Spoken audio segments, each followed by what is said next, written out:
Mairabagi maroldo laisagi antadre. Henado matha sabe henjilei.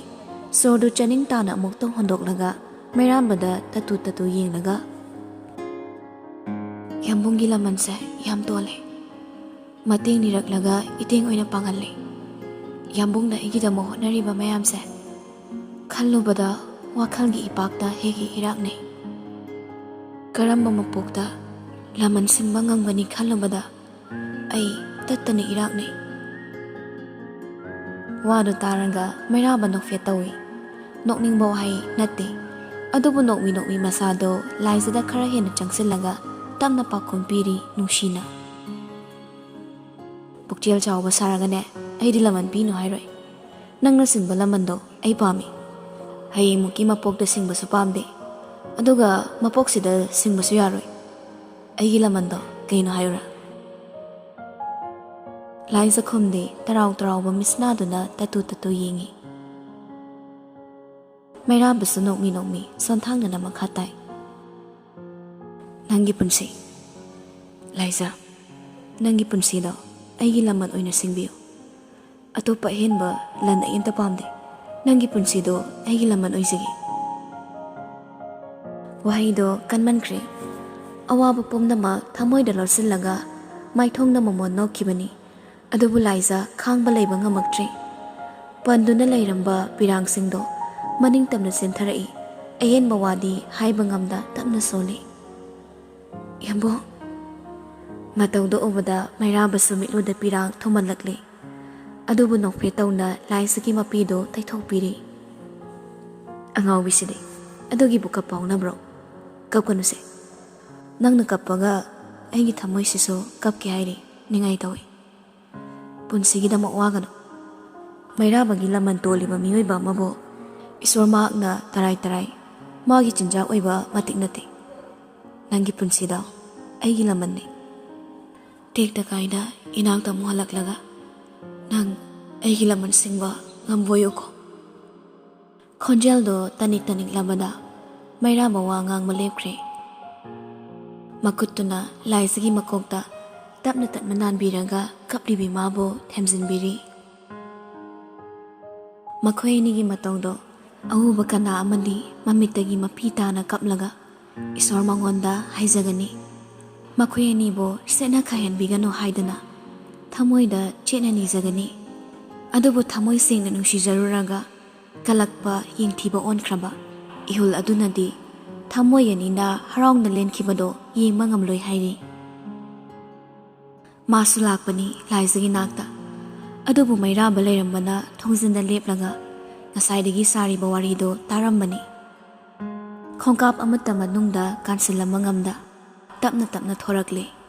Matamado khajik thengzilakpana misu ichiklaba matamni. Pareng thariba chair aduda tapna famthairoki. Wakhal kaya amasu khalli mikoptuda kalak khamanbagi mahuna luton yoraklabada machinda tapna soli. Blood transfusion tawradi Laizabo soinirakan bangamgani. Tha khuding leptana tawrabaso Mairabagi maral mayeng taroi. Masigi pambai sizinaraga Laizabo ahingba mi ama oihalaga thambadi Mairaba khaktana ngamgani. Laisanaba faraga Mairabaga soidana luhongkini. Adu iba tarabadi ina kamdawba ma yaudana ayingba ngamgadra. Langzaruba iralgi dandido mayak chambakle khalakpa mikupsida mana topa lamlanba kanagi oikiba. Yarai madoi thoktabani aigi oiba fangdrabadi kanagi su oihaloi. Laisa kanagi su oiba yaroi. Kalak khambanbana roki angawba oirakle. Phatraba wakhalduna afafata karishu khantharamda phu hawalaga maikei amada khonglei thuna lai. Mana laklido ataida nate head nurse ki room adudani. Tong mang hanna yengda prapchangsilai. Chokri amada famlaga patient gi file khra tasan khomjun toramba nurse to ingangak ni yenglei. Kana kari thabake Roki khumde mina phamosu haidringe prapchangsilaga nupiduga mayokna na fammi. Saktam do obada nupidu wangang bakire. Roki gi matawdo ngahak yenglaga lei. Mikup khara asumna leiramlaga Roki tapna hairi. Lethal injection piyo. Wahaidudha nurse to khangpre khanglaga ta hairi. Mi hatpada sizinnabe injection dudi mafam sida leite. Rocky khumde maithong na sunokde sauksu saude. Madugi mahut pocketagi bag to lauthui. Matam pumnamakta masaga loinaduna chatpa piktak toba chek mana khrado fat lauthoklaga table da thami. Nakana chabun thamliba pen maraktagi amatap lauraga 50 lakhs iduna khudaktuda sign ama tauraga nipidugi mamang oira insilai. Aduga thawai sa sada mangaktu ilangairi. Piro Chek to the iriba paisa masing do obada nipido ithak thakatkre. Mamit iraw launa tagup Rocky da muyeng chek to the muyeng tauragale.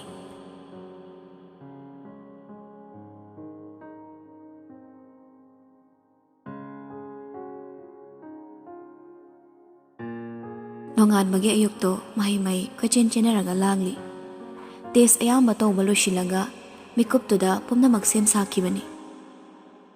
Paisa bu leiradi sangga bu leiradi mikup ta hekta loiba ngambasi chatnabi oiramle. Yaskol su laklaga awat apa yenglei. Chatlamdai mikup ta pau laisana get koilei leiduna yengli. Mamada mu yeng manada mu yeng ngak leitana tattan hangi. Yamung laklaroidra. Themsin bikre. Anaba pubani haidana Yaskol na silaga private plane da chanaba thaurang tawi.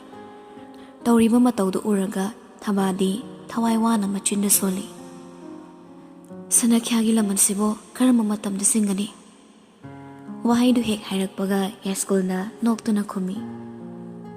Laman thaurakini thaba waganu ichalsidi.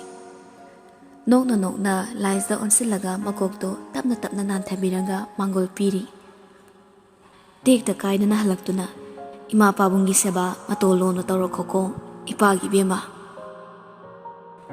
Flight karam dai mikup adofau laisa mamina mairaba bo koi thirami. Ujaning basakta maduna uwa fanglak trabada thawai wana luktharaga jangkre. Manana wheelchair ado tamna induna pusinkre. Laisagi maithong ubada Rocky khaman bathamoido matham marang hawi. Adubu tanja fangdrabada masutumin kakali. Rocky ni heka khalakpaga laisana ta hangi. Damja yamuk lakjuba. Rocky laisabo munna yengi. Mikup khra asumna yenglamlaga lakthi haibago mangakto tapna hairi.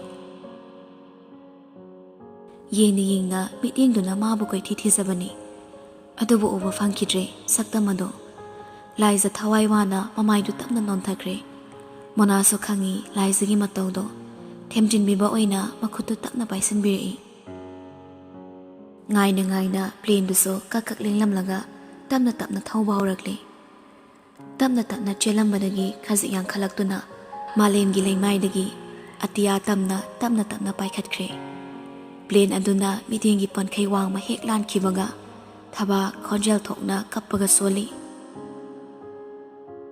Imagi bema tekta kaiduna imagi nakthala uko. Ason mina mana ichagi tung in mangamre. Nang tekta kaidana imagi nakthala uko. Imagi sana.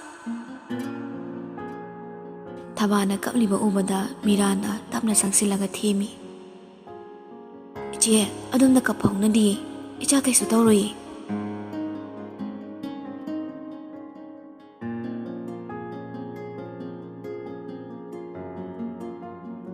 Somdana mairaba courtroom adunda ayam ikoi silaga phamliba maraktuda yauri.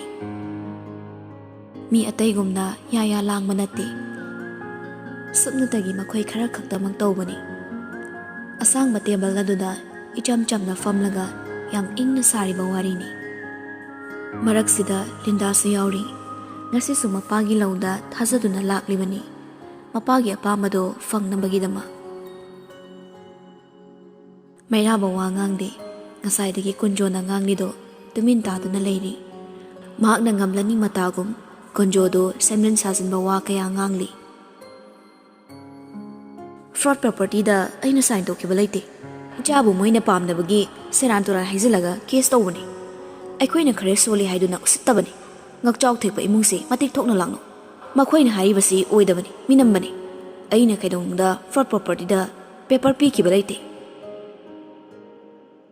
ꯀꯣꯔꯠꯔꯨꯝ ꯑꯗꯨꯗ ꯐꯝꯂꯤꯕ SP ꯗꯣ ꯃꯩꯔꯥꯕꯗ ꯌꯦꯡꯂꯛꯏ꯫ ꯃꯩꯔꯥꯕꯁꯨ ꯇꯨꯃꯤꯟ ꯂꯩꯈꯤꯁꯤ ꯍꯥꯏꯕꯕꯨ ꯃꯃꯤꯠꯇꯨ ꯇꯞꯅ ꯀꯨꯞꯂꯛꯏ꯫ SP ꯗꯣ ꯁꯣꯔ ꯑꯃꯨꯛꯇꯪ ꯍꯣꯟꯗꯣꯛꯂꯒ ꯂꯤꯟꯗꯥꯗ ꯑꯣꯟꯁꯤꯜꯂꯛꯏ꯫ ꯏꯕꯦꯝꯃ, ꯅꯪꯒꯤ ꯑꯄꯥꯝꯕꯅ ꯀꯔꯤꯅꯣ ꯍꯥꯏꯌꯨ ꯇꯥꯒꯦ꯫ ꯂꯤꯟꯗꯥꯗꯣ ꯇꯞꯅ ꯃꯣꯡꯍꯥꯗ ꯈꯨꯝꯃꯤ꯫ ꯑꯆꯨꯝ ꯑꯔꯥꯟ ꯑꯩ ꯀꯩꯁꯨ ꯈꯪꯖꯗꯦ ꯁꯔ, ꯑꯩꯒꯤ ꯍꯥꯏꯕꯕꯨ ꯂꯨꯍꯣꯡꯕꯁꯦ ꯀꯥꯏꯗꯅꯕ ꯈꯨꯗꯛꯁꯤꯗ ꯀꯣꯔꯠ ꯃꯦꯔꯦꯖ ꯇꯧꯅꯕ ꯁꯤꯟꯕꯤꯌꯨ꯫ ꯂꯨꯍꯣꯡꯕ ꯀꯥꯏꯕꯒꯤ ꯑꯩꯅ ꯅꯪꯒꯗꯕ ꯏꯀꯥꯏꯕꯗꯣ ꯃꯌꯥꯝꯅ ꯈꯪꯕꯤꯌꯨ꯫ ꯃꯤꯒꯤ ꯃꯤꯅꯣꯛ ꯃꯩꯁꯥ ꯃꯔꯛꯇ ꯍꯤꯡꯒꯗꯧꯕꯒꯤ ꯁꯔꯨꯛ ꯑꯩ ꯁꯤꯖꯈꯤꯕꯅ ꯐꯩ꯫ ꯃꯩꯔꯥꯕꯕꯨ ꯊꯦꯝꯕꯤꯌꯨ ꯁꯔ꯫ ꯂꯤꯟꯗꯥꯒꯤ ꯋꯥꯍꯩꯗꯣ ꯇꯥꯕꯗ ꯉꯁꯥꯏꯗꯒꯤ ꯇꯨꯃꯤꯟ ꯐꯝꯂꯝꯕ ꯕꯣꯏꯗꯣ ꯅꯣꯛꯈꯤ ꯅꯣꯛꯈꯤ ꯍꯥꯏꯔꯛꯏ꯫ ꯀꯅꯥꯅ ꯂꯨꯍꯣꯡꯕ ꯀꯥꯏꯅꯤ ꯍꯥꯏꯔꯒꯦ? ꯑꯩ ꯂꯩꯁꯤꯗꯤ꯫ ꯃꯤꯇꯩ ꯃꯦꯔꯦꯖ ꯄꯥꯝꯕ꯭ꯔꯣ ꯅꯠꯇ꯭ꯔꯒ ꯈ꯭ꯔꯤꯁꯇꯤꯌꯥꯟ ꯄꯥꯝꯕ꯭ꯔꯣ? ꯍꯦꯛꯇ ꯍꯣꯡꯗꯣꯛꯑꯗꯧꯅꯤ ꯈꯨꯗꯛꯁꯤꯗ꯫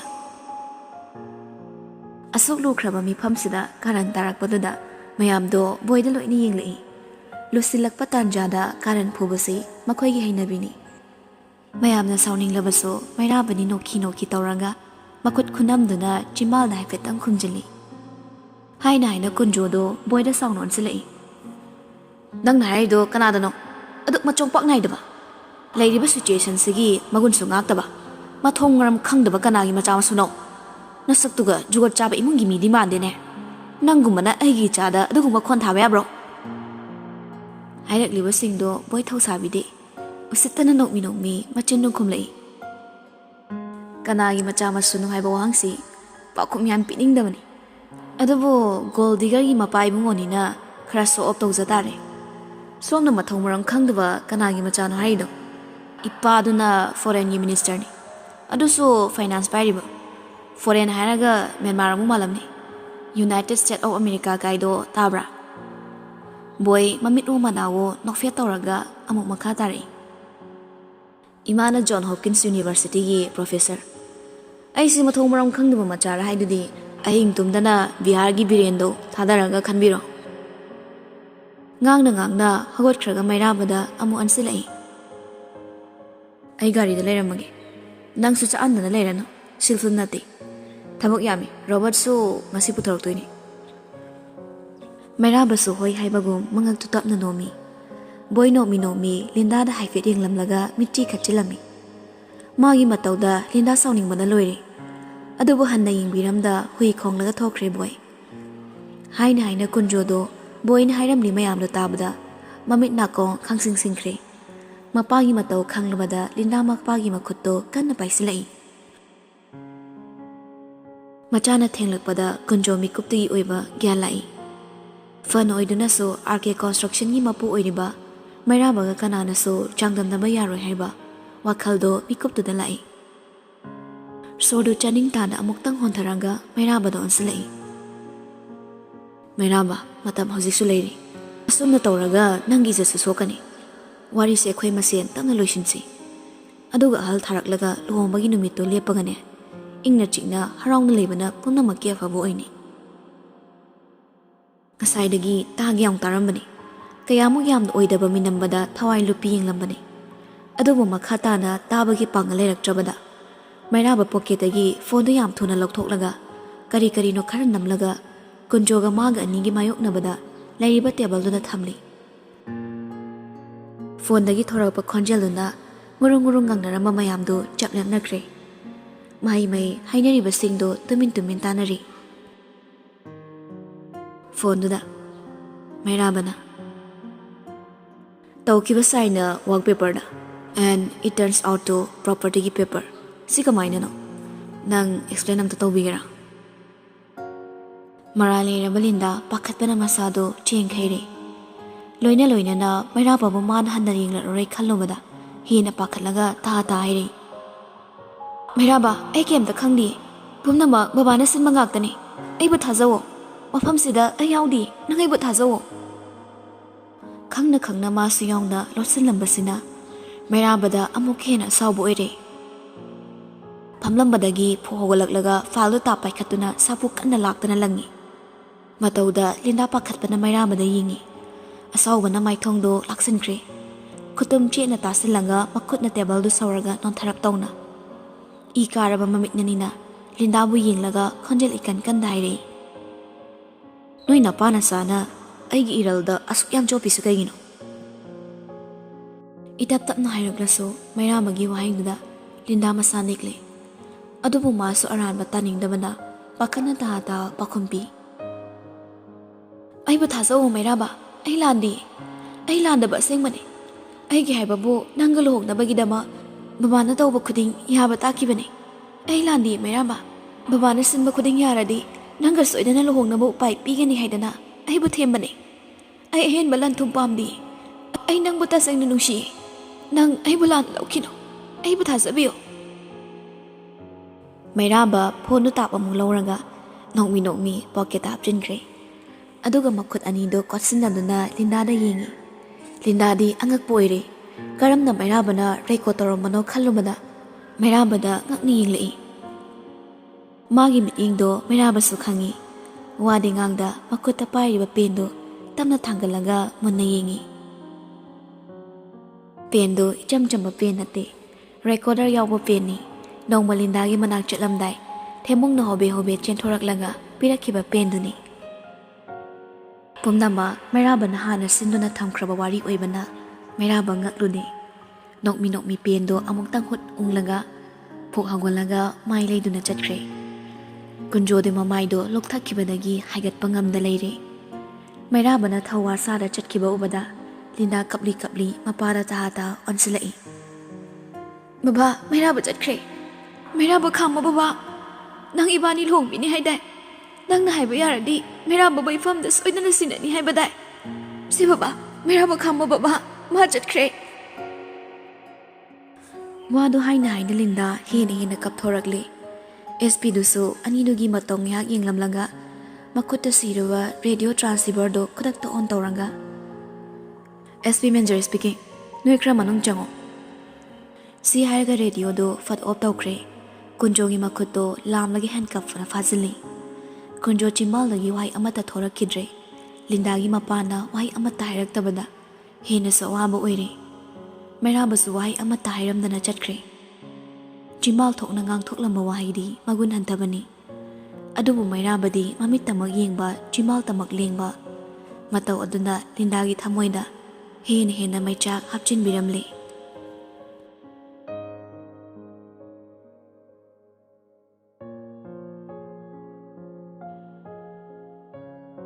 ꯒꯥꯔꯤꯗ ꯍꯦꯛ ꯀꯥꯈꯠꯄꯒ ꯅꯨꯡꯁꯤꯠꯀꯤ ꯃꯥꯡ ꯊꯥꯅ ꯊꯧꯔꯒ ꯍꯣꯁꯄꯤꯇꯥꯜ ꯇꯝꯅ ꯂꯥꯛꯏ. ꯍꯣꯁꯄꯤꯇꯥꯜ ꯌꯧꯕꯒ ꯒꯥꯔꯤꯗꯨ ꯁꯣꯐꯥꯎ ꯂꯣꯜꯂꯝꯗꯦ. ꯃꯊꯛꯇ ꯄ꯭ꯔꯞ ꯆꯦꯟꯈꯠꯂꯛꯏ. ꯃꯩꯔꯥꯕꯒꯤ ꯃꯇꯧꯗꯣ ꯎꯕꯗ ꯕꯣꯏ ꯅꯨꯡꯉꯥꯏꯇꯅ ꯌꯦꯡꯍꯧꯔꯤ. ꯍꯥꯟꯅ ꯄ꯭ꯂꯥꯟ ꯇꯧꯕ ꯃꯇꯝꯗꯒꯤ ꯂꯥꯏꯁ ꯉꯟꯈꯠꯅ ꯆꯠꯈ꯭ರೆ. ꯕꯣꯏꯗ ꯄꯥꯎ ꯐꯪꯉꯤ. ꯑꯗꯨꯕꯨ ꯑꯣꯏꯔꯝꯕ ꯐꯤꯕꯝꯗꯨꯗ ꯍꯥꯏꯕ ꯌꯥꯗꯕꯅ ꯇꯨꯃꯤꯟ ꯂꯩꯕꯅꯤ. ꯃꯥꯁꯨ ꯃꯩꯔꯥꯕꯒꯤ ꯇꯨꯡ ꯏꯜꯂꯨꯗ꯭ꯔꯦ. ꯔꯣꯕꯠ ꯂꯩꯔꯤꯕ ꯔꯨꯝꯂꯣꯝꯗ ꯑꯣꯏꯅ ꯄ꯭ꯔꯞ ꯆꯪꯁꯤꯟꯈ꯭ꯔꯦ. ꯍꯥꯏꯅ ꯃꯩꯔꯥꯕ ꯂꯥꯏꯁꯇꯒ ꯂꯩꯔꯝꯕ ꯀꯥꯗꯨꯗ ꯍꯣꯕꯦ ꯆꯪꯁꯤꯜꯂꯛꯏ. ꯑꯗꯨꯕꯨ ꯏꯍꯥꯡ ꯍꯥꯡꯂꯝꯂꯦ. ꯀꯥꯗꯨ ꯏꯆꯤꯛ ꯆꯤꯛꯂꯝꯂꯦ. ꯊꯥ ꯆꯦꯜꯂꯛꯄꯅꯤ. ꯀꯥꯗꯨꯒꯤ ꯁꯛꯇꯝ ꯎꯕꯗ ꯃꯩꯔꯥꯕ ꯆꯞ ꯂꯦꯞꯄꯤ. ꯑꯀꯣꯏꯕꯗꯣ ꯇꯞꯅ ꯌꯦꯡꯂꯤ. ꯀꯣꯔꯤꯗꯣꯔ ꯃꯅꯥꯛꯇ ꯂꯥꯏꯁꯇꯅ ꯍꯦꯛ ꯐꯝꯂꯝꯕ ꯋꯤꯜ ꯆꯤꯌꯔ ꯑꯗꯣ ꯏꯍꯥꯡ ꯍꯥꯡꯂꯒ ꯂꯩꯔꯤ. ꯃꯗꯨ ꯎꯕꯗ ꯃꯩꯔꯥꯕ ꯇꯞꯅ ꯆꯪꯁꯤꯜꯂꯒ ꯋꯤꯜ ꯆꯤꯌꯔ ꯑꯗꯨꯗ ꯅꯥꯜꯂꯤ. ꯉꯥꯏꯍꯥꯛ ꯁꯨꯝ ꯌꯦꯡꯂꯝꯂꯒ ꯐꯃꯨꯡꯗ ꯑꯃꯨꯛ ꯌꯦꯡꯂꯛꯏ. ꯏꯁꯣꯟ ꯁꯣꯟꯅ ꯍꯤꯠꯂꯝꯕ ꯃꯥꯕꯨ ꯅꯣꯛꯃꯤ ꯌꯦꯡꯂꯛꯄꯗ ꯃꯤꯠꯇꯣ ꯇꯔꯪ ꯎꯔꯛꯏ. ꯃꯥꯁꯨ ꯅꯣꯛꯃꯤ ꯐꯃꯨꯡꯂꯣꯝꯗ ꯑꯃꯨꯛ ꯆꯪꯂꯛꯂꯒ ꯃꯆꯤ ꯑꯃꯗ ꯇꯞꯅ ꯐꯝꯊꯩ. ꯁꯥꯎꯔꯤꯕꯅꯤ, ꯏꯁꯧ ꯂꯥꯡꯂꯤꯕꯅꯤ ꯍꯥꯏꯗꯨꯅ ꯏꯄꯤꯛ ꯄꯤꯛꯅ ꯐꯃꯨꯡ ꯃꯆꯤꯗ ꯇꯥꯁꯤꯜꯂꯒ ꯐꯝꯈꯤꯕꯗꯣ ꯑꯃꯨꯛ ꯅꯤꯡꯁꯤꯡꯂꯛꯏ. ꯅꯤꯡꯁꯤꯡꯂꯨꯕ ꯃꯤꯀꯨꯞꯇ ꯃꯩꯔꯥꯕ ꯃꯣꯃꯣ ꯅꯣꯛꯂꯝꯕ ꯃꯥꯏꯊꯣꯡ ꯑꯗꯣ ꯂꯦꯞꯄ ꯂꯩꯇ ꯄꯤꯔꯥꯡ ꯍꯧꯔꯛꯇꯨꯅ ꯃꯅꯤꯡ ꯇꯝꯅ ꯁꯤꯟꯊꯔꯛꯏ.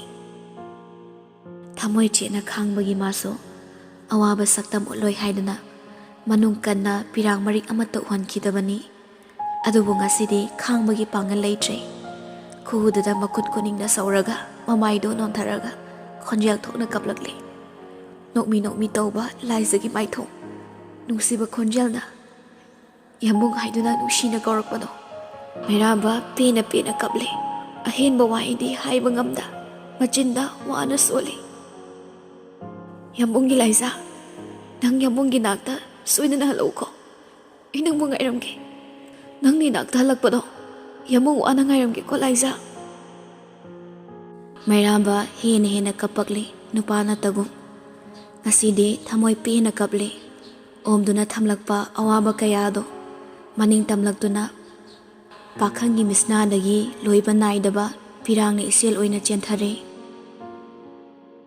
ꯇꯞꯅ ꯂꯣꯏꯁꯤꯟꯈꯤ ꯃꯤꯀꯨꯞꯇꯣ ꯃꯅꯥꯛꯇ ꯆꯠꯅꯤꯡꯂꯕꯁꯨ ꯀꯨꯟꯖꯣꯕꯨ ꯆꯞ ꯆꯥꯕ ꯆꯩꯔꯥꯛ ꯑꯗꯣ ꯃꯤꯌꯥꯝꯃꯥꯡꯗ ꯐꯣꯡꯗꯣꯛꯄꯒꯤ ꯑꯃꯨꯛ ꯍꯟꯅ ꯀꯣꯔꯠ ꯀꯥꯒꯗꯕ ꯃꯔꯝꯅ ꯎꯄꯥꯏ ꯂꯩꯇ꯭ꯔꯦ ꯀꯨꯟꯖꯣꯒꯤ ꯈꯟꯊꯗꯅ ꯇꯧꯔꯛꯄ ꯀꯦꯁ ꯑꯗꯨꯅ ꯃꯩꯔꯥꯕ ꯑꯃꯗꯤ ꯂꯥꯏꯖꯒꯤ ꯃꯔꯛꯇ ꯑꯆꯧꯕ ꯄꯜꯁꯤ ꯄꯤꯈꯤꯕꯅꯤ ꯍꯥꯏꯕꯁꯦ ꯈꯜꯂꯨꯕꯗ ꯃꯩꯔꯥꯕ ꯀꯨꯟꯖꯣꯕꯨ ꯍꯦꯟꯅ ꯁꯥꯎꯅꯤꯡꯂꯛꯏ ꯃꯄꯨꯟꯁꯤ ꯆꯨꯞꯄ ꯀꯩꯁꯨꯝꯁꯪꯗ ꯂꯦꯟꯒꯗꯕ ꯆꯩꯔꯥꯛ ꯑꯗꯣ ꯃꯩꯔꯥꯕꯒꯤ ꯊꯃꯣꯏꯅ ꯄꯦꯟꯈꯤꯗ꯭ꯔꯦ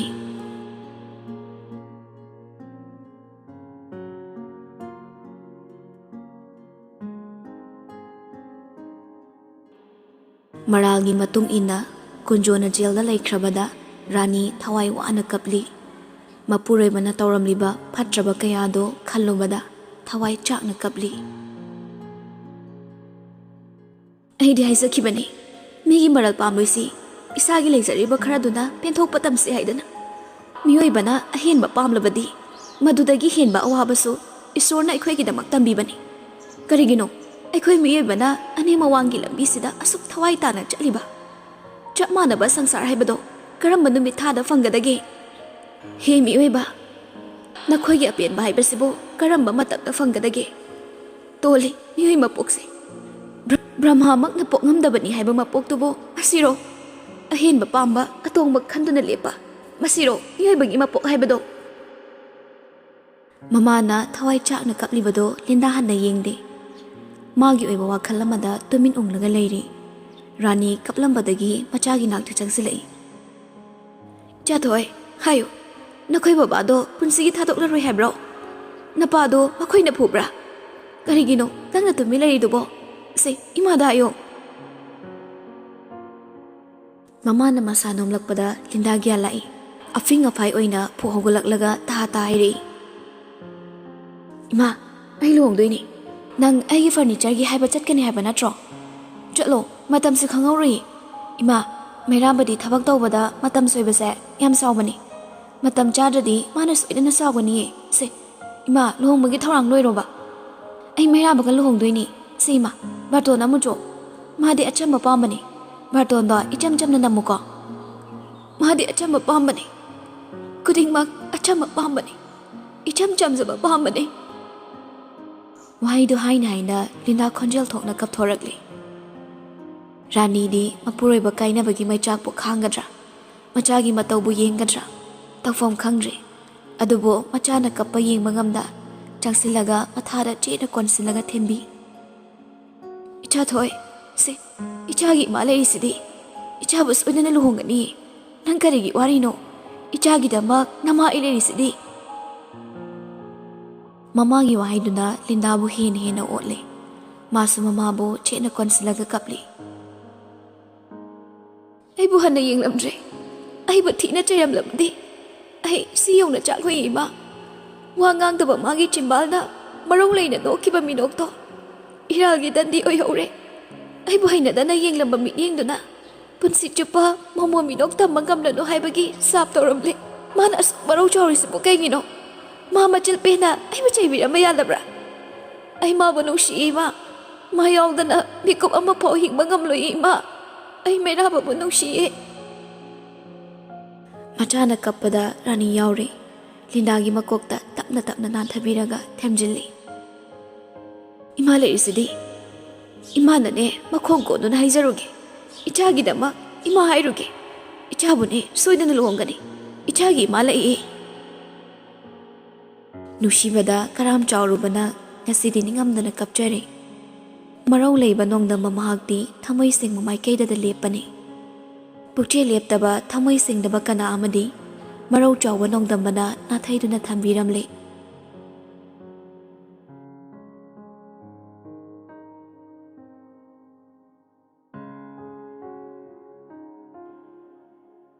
ꯇꯦꯛ ꯆꯠꯄ ꯒꯥꯔꯤꯒꯤ ꯀꯇꯥꯅ ꯃꯇꯝ ꯀꯧꯕꯤ ꯃꯍꯥꯛꯄꯨ ꯄꯨꯔꯒ ꯆꯠꯈꯤ ꯏꯪꯂꯕ ꯅꯤꯡꯊꯝꯊꯥꯒꯤ ꯑꯍꯤꯡ ꯑꯗꯣ olang maisa oina ona thoina khangnari hayengi miko wana ngaibasu kayani adubo matam mabu phaduna thamlaga hayeng kawi mahakto punsigi oina laktanaba upai thiribasu kayani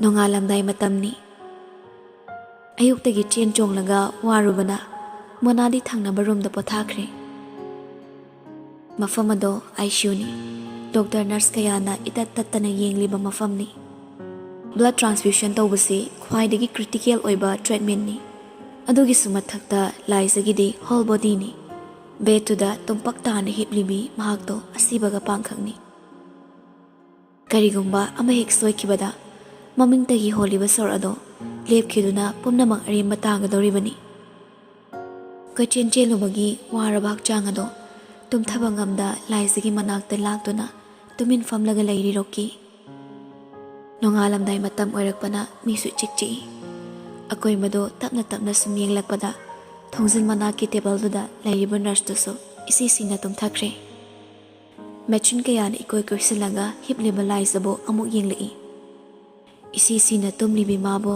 nushine yengi manakta tapna tapna sangsilaga laisagi makhutta tapna nali wakhal khanna khanna mabu yengbada ningsinglei hokraba thodokki mami khara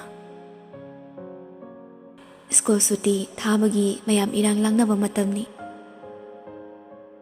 tanjaduda mi khatnare haiduna mai chansilakpana punaram makhoi kharadu chaplemnei roki saungna nupaduda changsilaga makhya chiktuna hairi matungda family hek palaga nganglaba nang aina kedogiyo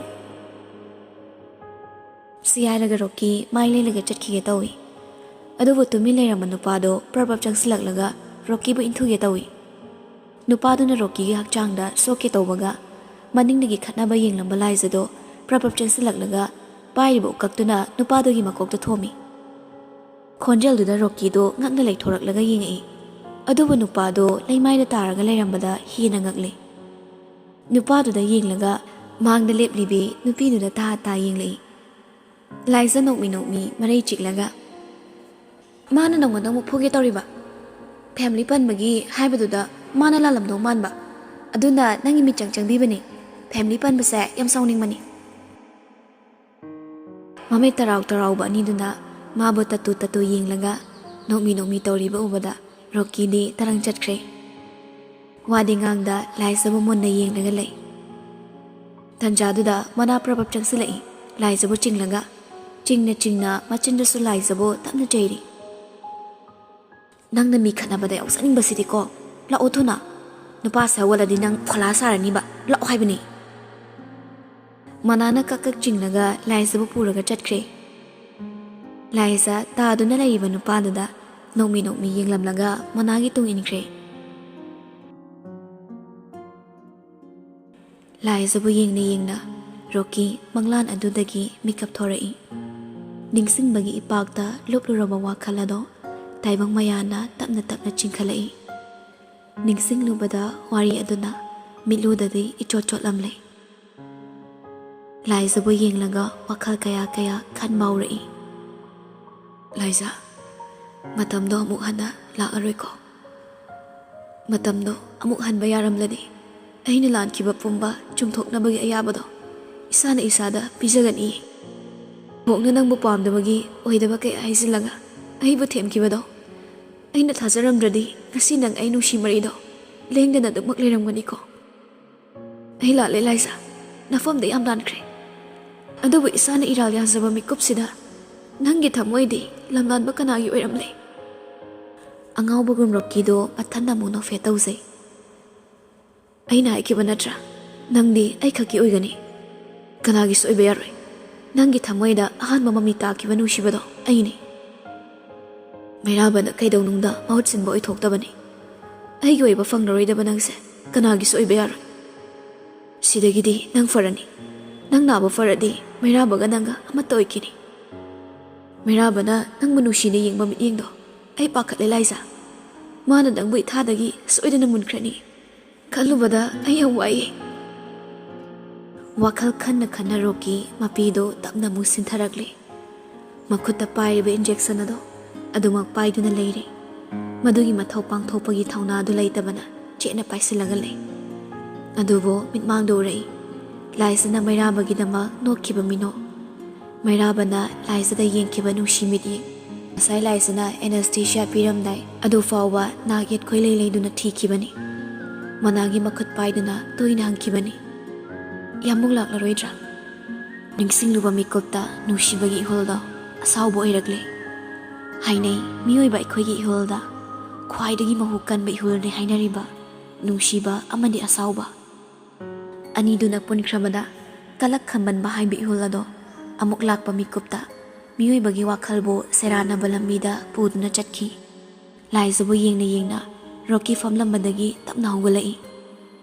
Asuk nungshiba maithong asuk nungshiba mabo migi oihaningde. Yengna tapna zangsilai Rocky. Laizana hipliba betugi nakana leplaga akoibado leiduna tapna yengba haurai. Thazileba machine mayamado ama hek lepkhibada laizagi sor lepkhini haiba khangi. Khantharudre ningsingludre kariso mamon nokpada nungshibi maithongduso ningsingludre. Makhutto tapna thangalaga ventilator gi red screen nuda tapna namni. Loina na makhutto tapna thangdoraklaga laizana hapliba oxygen mask to lauthoklaga makhada thadei.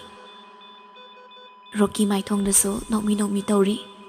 Mana yengna ventilator gi screen nuda chelamniba laizagi heart rate ado line amakhakta iting-tingna chenkre. Rocky na laizagi manakta amuk changsilaklaga machinda tapna soli. Nungaina potharoko. Nungsi maichak akanba asukanra nangi maichak. Maisa fanglaba kanana karam chawduna anam tali. Aina ngamge matagom. Nungsibana manghalli. Nungsibana wahalli. Nungsibani nungsiba. Taibangi mahu akanbadi nungsibani nungsiba.